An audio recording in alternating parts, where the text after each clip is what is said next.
Welcome, everybody. This is a NASA SEWP VI webinar that Trident Proposal Management is hosting because obviously we have a final RFP. Last week, NASA did an informational WebEx.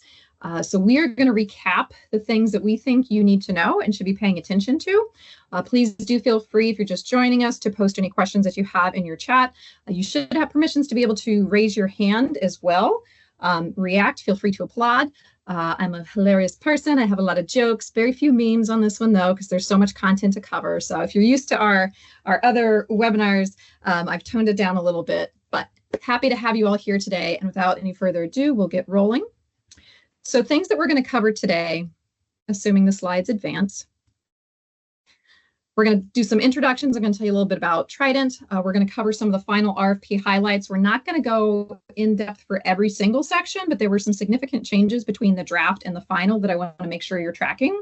We're going to share with you a few tips for preparing your proposal, and then I'm going to give you my insights into areas that I think we're going to see some changes or clarifications issued and things that might get you in trouble. So there were a couple things that stood out that I think are going to trip people up if they're not paying attention to the details. So I just want to make sure that you have some awarenesses of that as we go here. As we're going through this presentation, do keep an eye out for the little blue banners. Those are some things that we want to foot stomp. There are key takeaways. We want to make sure you don't miss those. So some introductions, a little bit about Trident Proposal Management. If you haven't worked with us before, we are a service-disabled, veteran-owned small business. We were founded in 2008, and we're headquarters, as much as any company is these days, that's totally remote, in Southern California. But our team is globally dispersed, and that's for a couple of reasons. One is that we have a lot of military spouses on our team. We're very privileged to be able to work with a lot of fantastic people, and they're married to folks who are active duty, and they get stationed all over the world. We also have some drilling reservists and a lot of veterans on our team, and so we've found ourselves operating. I'm in Hawaii. Morgan is right now based out of North Carolina. We have teammates in Virginia, we have Texas, we have California, we have Washington State. We're going to have New Mexico soon. So we're covering down on a lot of time zones, but that really works to the advantage of our team and our clients because we can expand that proposal calendar by leveraging the different resources in different places of our team.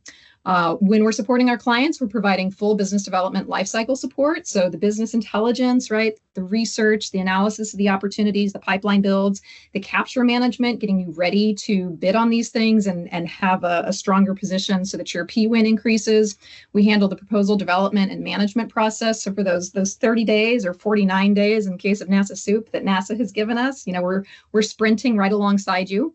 We also offer training and advisory services. So if you're not in the midst of a proposal right now, but you have a fairly junior team or you have people in new roles, give us a call. We can have a quick conversation about what each role entails and how to delegate tasks and how to make the proposal process a little bit less painful and a little bit more civilized. And then we also offer executive and presentation coaching. So if you find yourself responding to an RFP and there's orals or there's a presentation component and you haven't done that before, we have some fantastic coaches on the Trident staff who can surge in and help you prepare and know what to expect, because it's a totally different ballgame if you're writing a proposal versus presenting one and doing some real-time scenario legwork under the microscope. One of the unique things about Trident is that we have this flexible and scalable team. And so we take this team approach to supporting both small and large federal contractors. We spend a lot of our time operating in the DoD space, but obviously we expand beyond the DoD and support all the federal agencies, including some civilian ones. So moving forward here, this is me, or a version of me and what I used to look like. Rebecca Wayland. I am the GWAC and multiple award IDIQ lead at Trident. So you may have seen me in other videos talking about Polaris, talking about Oasis Plus. Probably going to have some Alliant 3 things coming out soon. I'm kind of the designated lead for these opportunities, and I have the privilege of really getting to dive into the nitty-gritty details and try to use my crystal ball to intuit where things are going to go and what's going to be helpful to you. My role at Trident is as the chief of staff, so I just help connect resources to people or people to resources, depending on the day. I'm also the co-author of Fast Prop, which if you've not checked that out, it is the down and dirty what you need to do to be successful in a proposal. So that's a fantastic kind of how-to guide that we really designed to be the proposal manager's handbook. I've been with Trident for, it'll be 10 years in October. And before that, I was in the Navy. I am a current Navy spouse, graduate of the United States Naval Academy, Beat Army. So, final RFP highlights. I know this is what you're here for. Real quick, the way that NASA SEWP is broken down, they've got 3 functional categories. And if you've been tracking the history of this at all, Category A is the most similar to what SEWP V is today, right? This is the contract that's in existence that SEWP VI is going to morph into. So this is all of your products. Now, if you dialed into the informational day for NASA, they foot stomp that they are not a products contract, they're not a services contract, they are a solutions contract. And that's largely true. But when we're talking about the categories, it's just a little bit easier, I think, to digest this. If you think of them as being, Category A is primarily products, and this is where you're going to see that list of all the CLINs that you have to provide if you're responding to this category.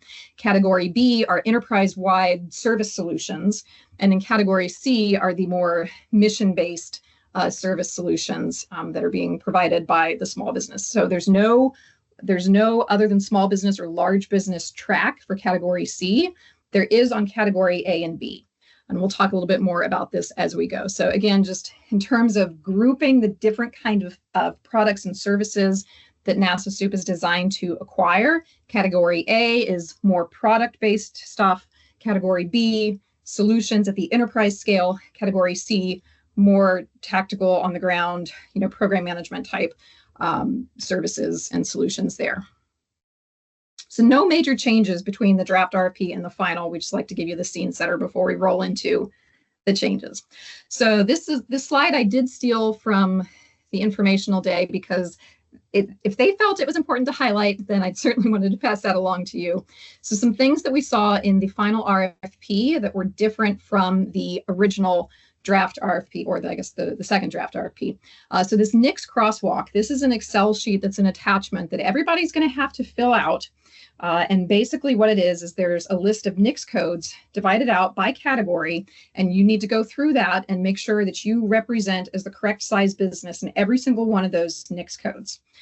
Now, the interesting tag along to this list is that there are certain NAICS codes, and we'll cover this on the next slide, but there are certain NAICS codes where if you are representing in that and plan to do business under that NAICS code, you are required to use an AbilityOne nonprofit organization as a subcontractor. And so there are some actions that you need to take if any of those NAICS codes currently apply or you would like to apply for in the future. So we'll talk about that a little bit on the next slide. And then the meaningful relationship commitment letter. This is something that we see on a lot of GWACs and a lot of these, multi-agency IDIQs where you may be permitted to use basically the corporate resources from your parent company or an affiliate or a division. But there are some parameters and limitations on that, and you have to disclose it and be able to explain what the relationship is between your entity and that entity and why the resource is a shared resource. And then it also requires basically that whoever owns, in this case, it's most likely a certification like the ISO cert. They have to be able to say, yes, we understand that our cert is being submitted as part of this bid, and we are committed to supporting the efforts under this bid for the duration of the contract. So you can't just, list somebody else's, it's not just a random ISO cert that you have from an affiliated company. There has to actually be a legal relationship between your entity and that entity.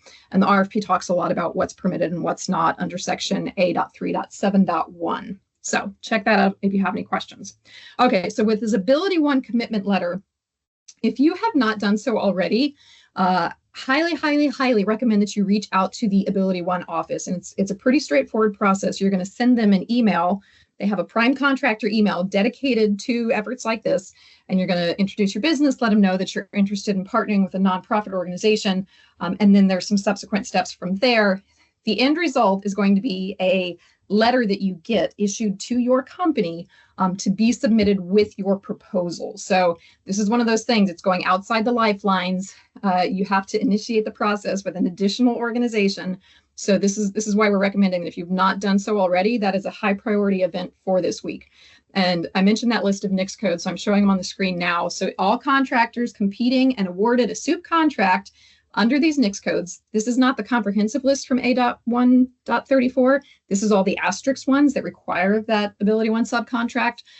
You have a mandatory requirement to use an AbilityOne nonprofit organization as a subcontractor on any orders, right? Purchase orders, quotes, any of that utilize any of these referenced NAICS codes. So again, if you want to be able to compete in any of these NAICS codes on the NASA SEWP contract, you need to get this AbilityOne letter and have an established partnership with a nonprofit organization that they're going to put you in touch with, depending on what you're looking to subcontract and which NAICS code and all that. They have a whole catalog of vendors, and you'll get this letter basically showing your commitment to comply with the program and use these nonprofit organizations as subcontractors. So again, if you need any additional information, sections A.1.34 and A.1.35 of the RFP are going to be your guiding stars here. Okay, so there were some revisions to the steps to an award. This is a version of NASA's slide. I've updated the colors a little bit. And you'll see where we've crossed some things out between the draft RFP and the final RFP. So one thing that they added was this accuracy, that NAICS crosswalk, right? The exhibit that I mentioned, it's got the 3 different tabs for the categories. So that has to be accurate. You have to pass the mandatory relevant experience requirement, and we'll talk about that here in a little bit. In the draft, it looked like they were going to permit the ISO 9000-2008. They have struck that from the final RFP. They are only accepting the ISO 9001-2015, which is the current version of that cert. So you have to have the certification of conformity / conformance, or if you are a small business, you can show that that certification is in progress. The big caveat here is that you have to have that certification in place within 12 months, and you won't be permitted to compete on orders that require that certification. So at the task order level, you won't be able to compete on those orders until you have the cert in place. So you can still get the SEWP award, but you can't compete if the specific quote requires it until you actually have that certification. And then they also cleared up some confusion. You know, in some places of the draft RFP, they said both categories B and C required the CMMI level 2 or higher certification. That's no longer the case. It's just category B. So if you're in that enterprise services category, enterprise service solutions category, you will need that CMMI, either development or services level 2 or higher certification at proposal submission. Okay, they also streamlined the past performance ratings a little bit. So now you have to have neutral or satisfactory in order to move on to the next phase of evaluation. So it used to be they had like 3 levels within that. It's much more binary now. So you have to have neutral or satisfactory past performance.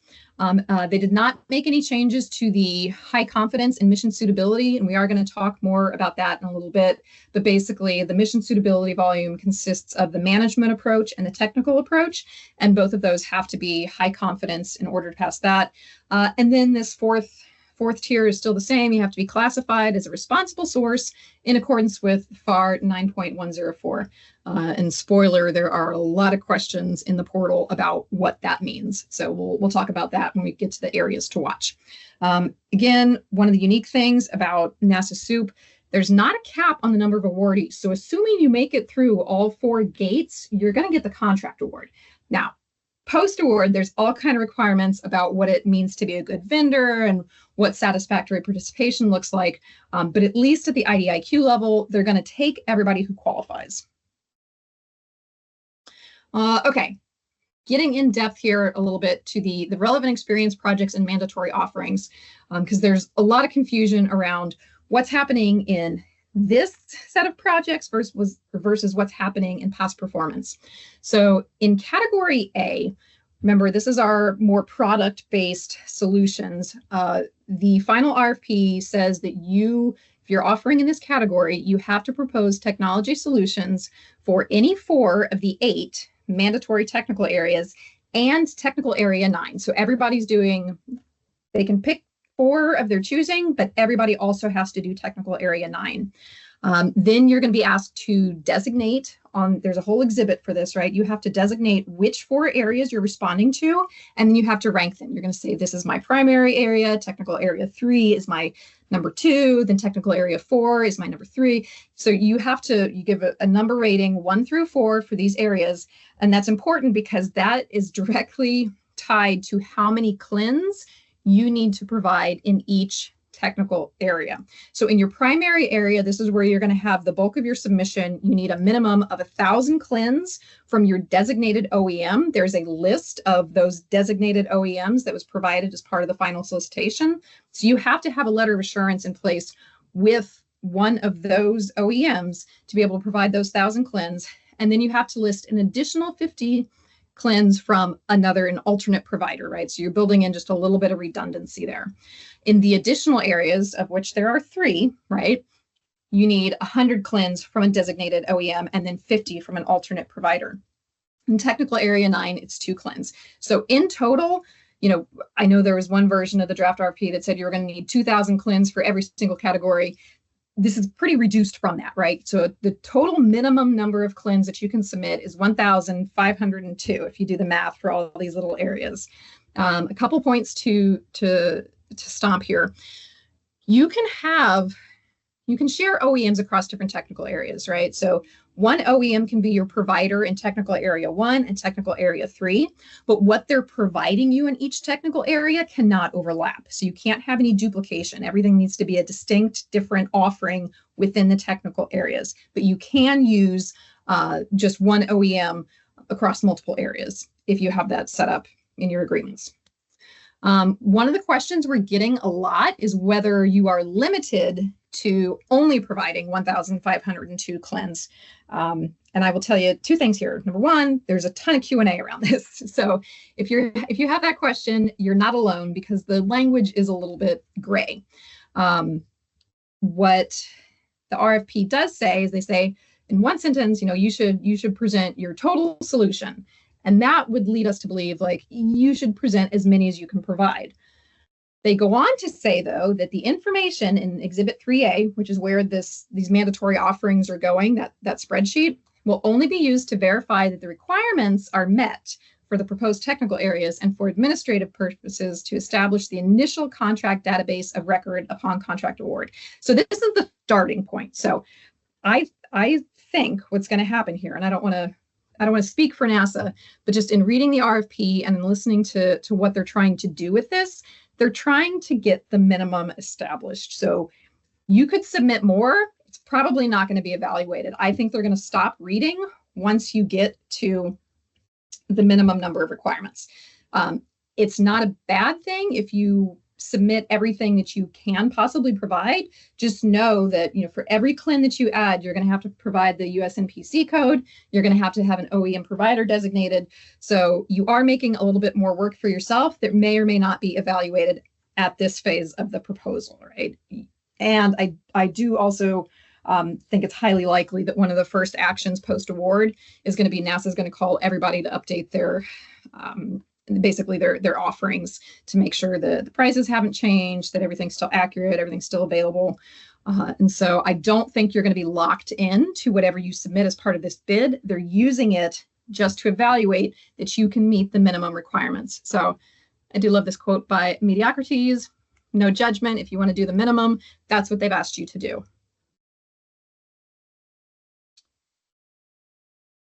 Okay. Couple more updates here. So with the mandatory offerings, that's what I think of as the CLINs, and then the relevant experience projects are really what applies to category B and C. So if you are a large business or an other than small business that's applying in category B for these enterprise services, you're going to need to provide 4 relevant experience projects that cover 4 of the 10 mandatory areas. And I believe that that's comprehensive, right? So it's not that each project needs to cover 4 of the 10, it's that you need to show collectively that you have covered 4 of the 10 mandatory areas. For your projects, you've got a $30 million minimum, and that's the total value of the project. And there's some recency requirements and things that go along with this. For the small businesses, you only need to do 3 relevant experience projects and cover 3 of the 10 mandatory areas. Your project size is going to be a minimum of $5 million total. And then there are distinct tracks for certain set-asides, right? So there's a reduced requirement if you're a hub zone, veteran-owned, service-disabled veteran-owned, woman-owned small business, economically disadvantaged woman-owned small business, 8A offer. You just need 2 relevant experience projects, 2 of the 10 mandatory areas, and your minimum value is $4 million. In category C, large businesses, not permitted. Category C is not for you. If you're a small business, you need 3 relevant experience projects here to cover 3 of the 10 mandatory areas with a $2 million minimum. And then for any of our set-asides that are designated here, you just need 2 REPs, and you also have a $2 million minimum. And in case you haven't opened up all of those attachments that came out with the final RFP, there's a relevant experience project table that you need to submit. So if you've responded to Polaris or Oasis Plus or any of those recent contracts that have absorbed everyone's lives, this will look somewhat familiar to you. The biggest difference is there's not actually a place for a signature of the contracting officer. So you do need to provide a description and supporting evidence. So you need to provide that statement of work or the PWS to show that this is a relevant project to whichever category you're bidding in, but it doesn't actually go out to get signed by anyone. So this is all information that you can input yourself. One little piece of what I call motherhood and apple pie, I would encourage you not to list the end date under the period of performance as present. You're permitted to, but because we have to do some mathing and show that things are a dollar value over a certain period of time, it's much easier to work with an actual end date. So, and there are, as you would expect, many questions around, is this inclusive? It is inclusive of option years, but there's still questions asking about that. So it would be start date of the contract through the last option period. That's possible based on the documentation that you have and whatever you can prove. So you do have to attach that supporting information, and you have to tell them in your write-up that can't exceed 3 pages where the information is. You need to be able to say, under SAO task 3.1, we provided these relevant services, and then give them that description.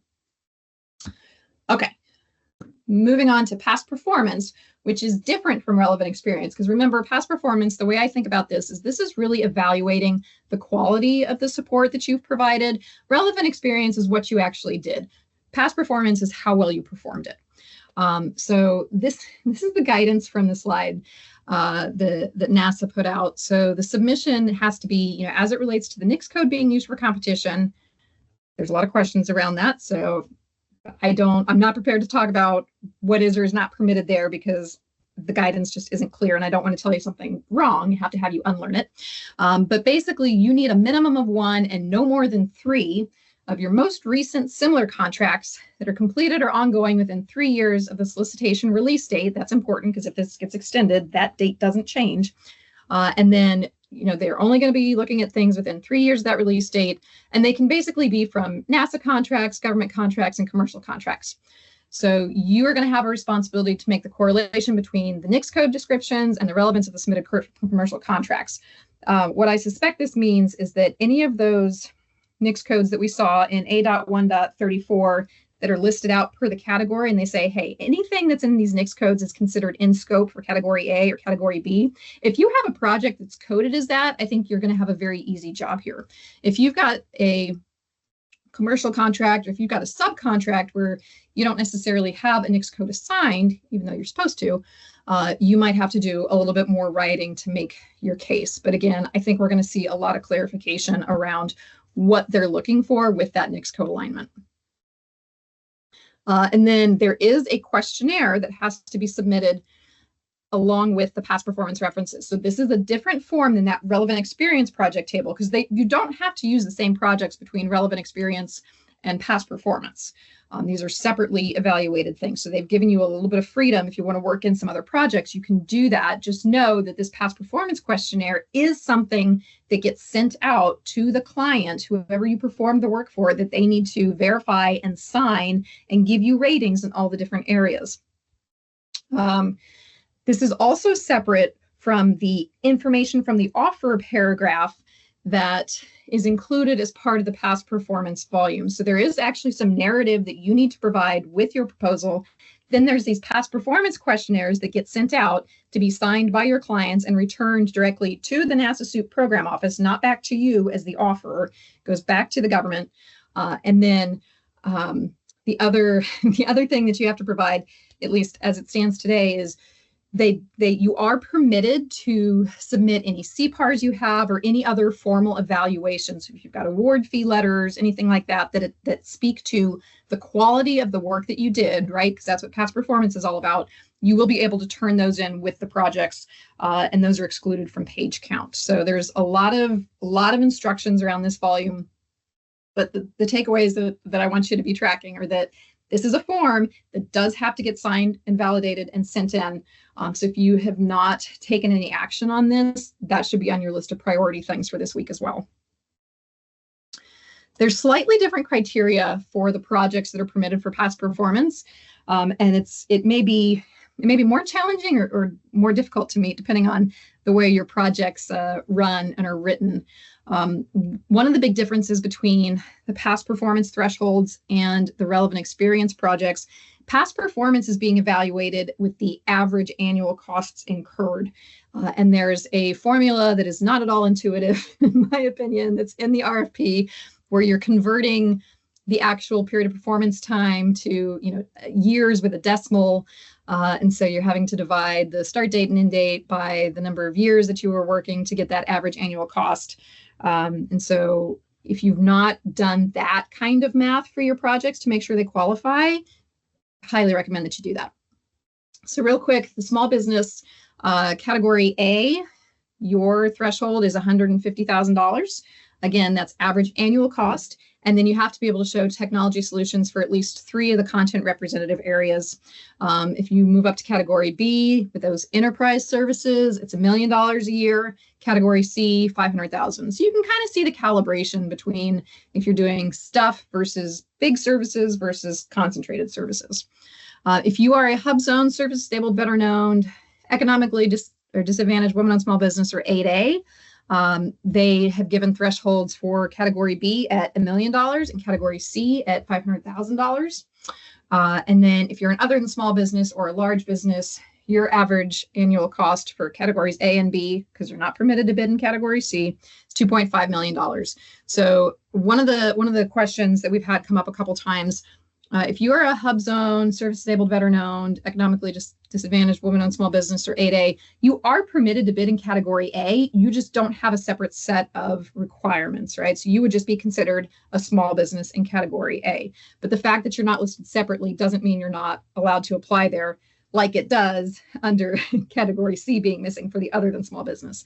So you can still apply to category A with a past performance, with your past performance projects. If you are one of those set asides, you just don't get an even reduced threshold for that minimum average value. Okay. So moving along, tips for preparing your proposal. This is not a calendar you have to follow, but assuming that the current due date holds, this is what we highly, highly recommend you be kind of orienting yourself around. So we are now in the week somehow already of June 9th. So as I mentioned previously, your past performance questionnaires, getting those out this week, making sure that you've engaged the AbilityOne office, and then getting your letters of authorization from your OEMs if you're applying to category A. Those are efforts that really need to be made in earnest this week so that you can have everything back in hand in time, because we got 2 more federal holidays between now and the current proposal due date. If you can take care and get some of these activities knocked out this week, that leaves you a few weeks to get your first drafts complete and reviewed. You should definitely take a time out for a compliance check. The ideal time for that would probably be sometime next week. I know we have the Juneteenth holiday, but you should have enough information assembled by next week, because at that point, we're almost a month into this proposal, if you can believe it, that you have enough to review and kind of get feedback on. That way you can spend the week of the 23rd revising, polishing your content, and then be ready for a second compliance check or second internal review, however your company does that, by the week of 30 June, which is really the week of the 4th of July. And that way, when it comes to the week of the 7th, you're just doing your final packaging and upload and last little file naming conventions and getting everything organized, because the proposals right now are due on Thursday the 11th, and that really means that you got to have everything ready to go on July 10th. So I will say, in listening to the informational day, NASA seemed reluctant to acknowledge the possibility of even an extension. They really don't want to do it. Somebody asked the direct question in the Q&A, and they responded that they would take it into consideration. So they've not committed one way or another. I think that if they do have to extend this, it's not going to be by months and months if they have any say in the matter. They are very motivated to get this bid closed out. So I think it's possible that they might give us a little bit of leeway here, but I don't think you should count on it in getting all of your documents organized. So it's a good segue actually for the next slide here, which is, these are things you need to be doing, right? Gathering your project records and documentation. We mentioned you have to submit that as part of your proposal package. We do have some free downloads available so that you can compile and organize your projects. So this way, if we get another week in and they change the minimum criteria and they say, never mind, the thresholds, we're throwing those out, you know at a glance which projects to keep and which ones to toss. And make sure you are engaging with the customers who have to validate your past performance references, because they're going to have to submit those questionnaires directly to NASA. And you're going to have to submit to NASA a list of who you sent it to and when you sent it. And then also make sure you're coordinating with those OEMs, because they're probably getting a lot of requests. That list that's in the exhibit is large and they're big vendors, but the bidding pool for NASA SEWP is huge. I mean, they're probably talking to thousands of companies, and that's not an exaggeration. So if you don't have those letters locked down, make sure you are the squeaky wheel so you can get those letters in hand, because you have to have that if you're bidding in category A. And then just make sure you plan a little bit of time so that you can step away, take a little bit of holiday over this summer vacation, right? Come back with fresh eyes. That's really the point of taking a break, is so that you can give your brain time to reset. If you come back with fresh eyes, you're going to catch things you didn't say before. If you don't have the bandwidth to do that, if you don't have the resources to do that, that's absolutely the time when you should call Trident and let us be your fresh eyes. And also, if you're struggling with a bid, no bid decision, and you're just really not sure if this is worth your time, if it's worth your resources, if it's worth your investment, or if you're pretty sure you can only qualify in one of the categories, you're just not sure which one you want to go for, give us a quick call. We can have a conversation around what might make sense for you and your company based on what's in the realm of the possible. Because whatever you bid as part of this, we want to make sure that you're successful in the long run, right? But if you take a more limited approach now, that doesn't mean that you're locked into that for the next 10 years. It might just be the best strategic step for your company, especially if you're a small business with limited resources or a limited portfolio. You know, this could be a stepping off point, and that's totally legitimate. Okay, so some areas to watch. I've already mentioned a few of these. So in volume 1, that AbilityOne requirement, that is a really comprehensive list of NAICS codes. So, I think the end result is going to be that most people need to get this AbilityOne agreement in place. There is a line under the offer volume that says the offer must provide relevant experience as it relates to the NAICS code being used for competition. And a lot of people are scratching their heads about this, because we have a relevant experience section as part of it's the exhibits exhibits 3. And there's an A, B, and C part of that, and I'll talk about that next. But then I don't know if they're looking for the description here, if they're just saying that those are the relevant experience components that go with those mandatory offerings. So not sure if that's a different narrative section or if they've just worded things kind of awkwardly within the offer 1 instructions.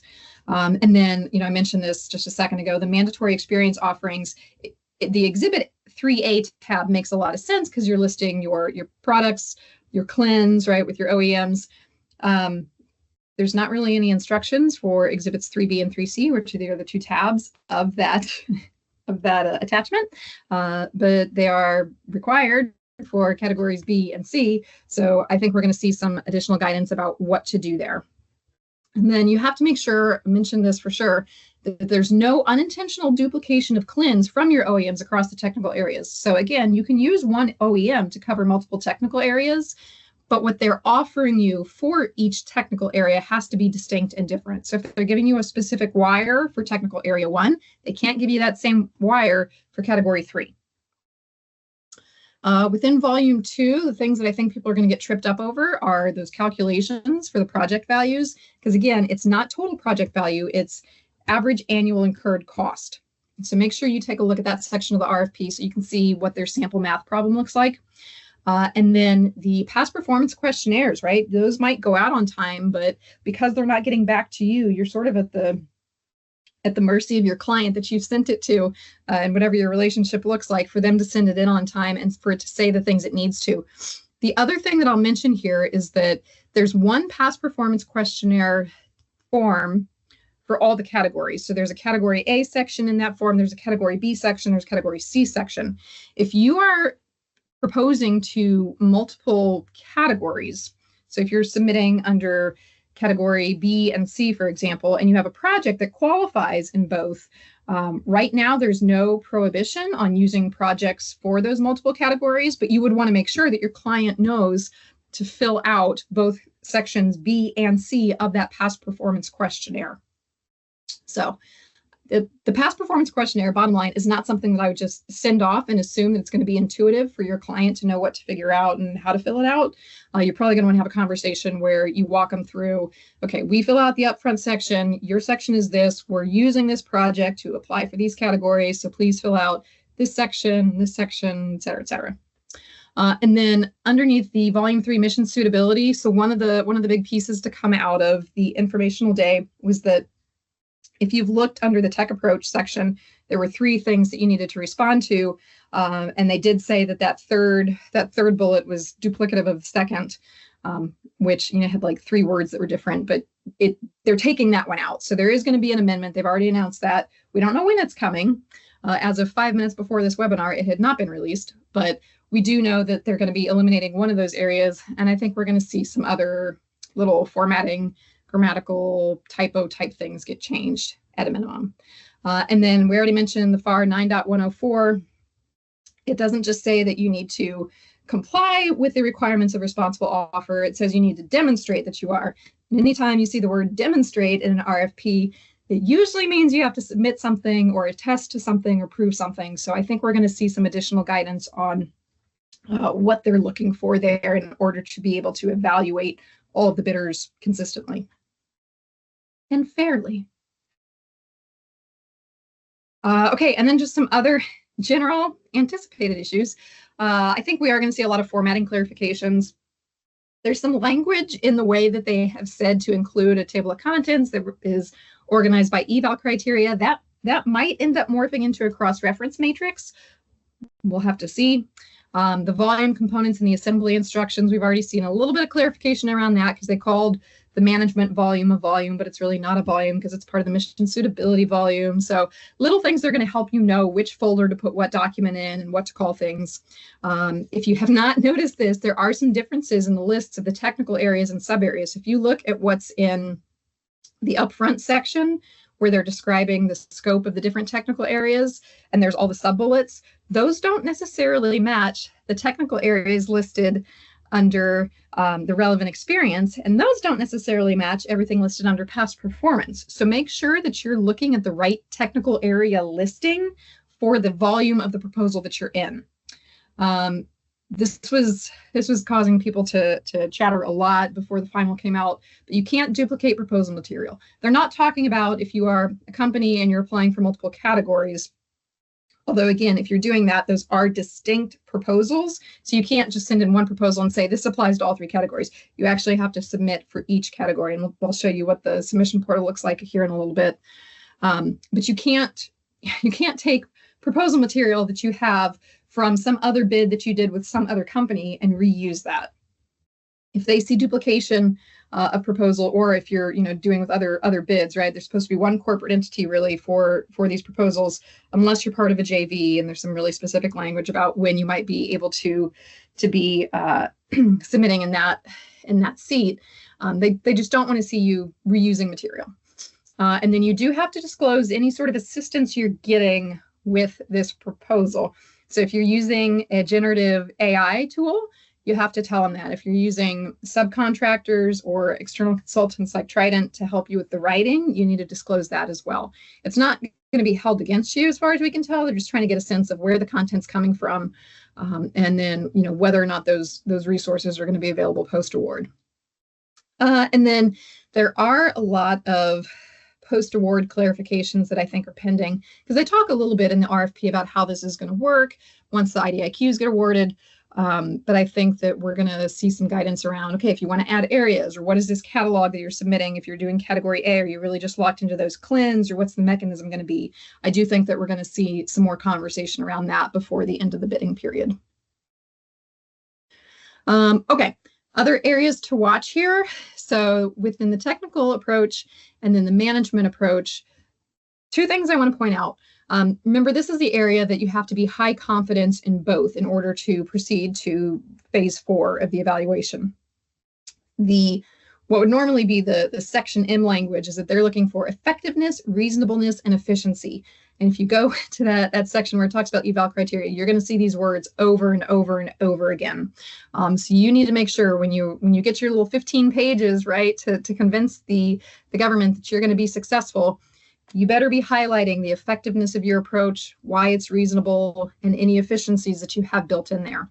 So I pulled the specific language from the eval criteria here just to show you that the difference between minimal confidence and high confidence is one word. With high confidence, they think you will be successful in performing, and with minimal confidence, they think you may be successful.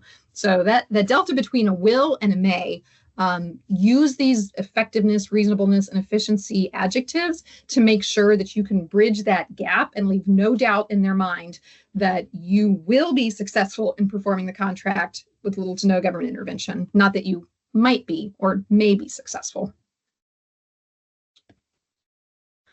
Okay, so then some other compliance areas to watch. We already talked about this. Make sure you don't have a duplicate or replica from another proposal, because they'll pull you both. If you are a small business and you have a certification that's in progress, make sure you read the parameters around what that actually means and what you need to provide as your documentation, basically. And then for on the projects at the project level, take a look at subcontractor experience. There's only certain cases in which you're allowed to permit subcontractors to submit a project as part of your team. Basically, it's if you're a small business, then you need their experience to qualify. So it's not, you shouldn't be collecting experience projects from your team and putting that as part of your bid. We already talked about minimum compliance, so right, that recency, the total versus annual values and how they're calculating that. The category alignment, I think we're going to see some clarification here, but just make sure that you're not trying to make a square peg fit in a round hole and saying, oh, this thing I did that was program management really should be considered enterprise services. You get a little bit of leeway, right? You get your 3 pages to justify whatever your line of thinking is, but at the end of the day, you got to call a spade a spade. And then just don't make the mistake of thinking that because this is fairly straightforward and simplified eval criteria, that means it's easy. So, the minimum standard is still a fairly high standard in a lot of cases, and you don't want to leave any doubt for your evaluators. So make sure you don't get the no soup for you feedback, and you read everything really carefully. Okay. If you need more info, we do have some free Trident resources available for you. I mentioned those downloads. We have a YouTube video library. We've got a blog going that we're keeping updated based on RFP issuances and amendments and things like that. We do also have some services available for purchase. We have an eligibility check that we're offering. So like I said, if you're having trouble figuring out if this is even something you should pursue, give us a call. If you just need some technical editing and formatting help, you need another set of eyes to review your proposal, we can do that. If you just need us to kick things off for you, you need a template, you need a checklist that's tailored for your category so that you know where to put the different information that we've covered today, we can do that for you. Or we are still offering, we have a few spots left for compliance checks where we're going to look at your proposal twice. We're going to do that midpoint check like I showed you on the calendar, and then we're going to do a pre-submission check to make sure that you have gathered and assembled and labeled and found everything that you need to for this bid. And then if you've not done so, I just want to show you this as well. So this is the actual SEWP VI kind of portal page, right? Their website. You need to create a login and registration for this if you haven't done so already, because this is where all of the comments and the actual proposal submission is going to be. So as you can see, they've posted the informational and AbilityOne presentation from that industry day last week. The RFP itself and the amendments are getting published via sam.gov. But this is still a really good website to earmark, because you can go in and you can look at the questions that have been asked and answered. So far, there haven't been a ton of responses. There were only about 7 to 10 when I checked today, although I have fantastic timing, and I feel like the agencies know when I'm doing webinars, and either in the midst of the webinar or a day or two later, they're going to release something that changes everything I've just told you. So stay tuned for those changes. And then up at the top, you'll see the proposal upload. So you'll be able to submit your proposal based on the category you're applying to and the type of business that you are. So like I said, right now that submission date is 7/11. That is going to come really quickly, especially with those 2 federal holidays and just the general tempo that summer brings, I think, a lot of times. So if you do need help, please reach out to us sooner rather than later so we can fit you in. We'd love to answer your questions. We'd love to have the opportunity to support you, especially if we haven't worked with you before. We're just eager to get out there. So if you have questions, you can reach out to us. You can shoot me a note. I'm just Rebecca at Trident Proposals, or you can email marketing at Trident Proposals. Like I said, we've got our website. There's a contact us form that's right on there. Very easy to get in touch with us if you do have any questions about this bid, because it is a big one, and we know there's a lot of moving parts. Okay, so I am going to try to take a look over here. So I haven't seen any chats, so either the chat function is not working, or you all have no questions. Okay, okay, here we go. So let's see. The provided PPQ has formatting errors related to the radio buttons. Yeah. So I do think they're gonna post a mod to that. The other thing that we've seen permitted is that if you send it basically as a locked PDF and people put X's on top, or if they do it by hand, they've accepted that in the past. I think it's still worth having a conversation with the clients that you intend to sign, and you could send them the form and say, look, here's everything that they're going to ask you. Be prepared to execute this and send it back so that they at least know the questions and they can get the data pulled. But I would expect that they would provide us a functional form. That's a really good question. I suspect it's one of those things that they're that they're working on too, with this amendment that's coming up. Any other questions? Yeah, and I did see that question that you asked, David, in the list of over 2,000 questions at this point from industry. So I know you guys aren't letting them off the hook.